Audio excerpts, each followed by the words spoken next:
Welcome to Mee TV Telugu news. Sri Paranjyothi Bhagavathi Bhagavan ఆలయంలో పురస్కరించుకొని శ్రీ పరంజ్యోతి భగవతి భగవాన్ల దివ్య పాదుకలను అభిషేకం అర్చన కార్యక్రమాలను నిర్వహించడం జరిగింది.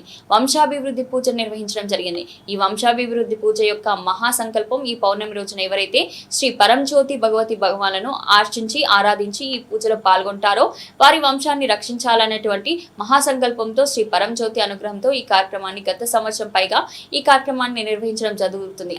రైల్వే స్టేషన్ రోడ్లో ఈ రోజు 400 నుండి 500 మంది వరకు అన్నప్రసాద వితరణ చేయడం జరిగింది. పౌర్ణమి సందర్భంగా నిర్వహిస్తున్న అన్నదాన కార్యక్రమంలో పాల్గొనేవారు ప్రతి నెల 251 రూపాయలను ఎర్రం చంద్రశేఖర్ 9849601438 కు అందజేయాలని తెలియజేశారు. ఈ కార్యక్రమంలో శ్రీ పరంజ్యోతి కల్కి భగవతి భగవాన్ల ఆలయ సేవకులు పాల్గొన్నారు.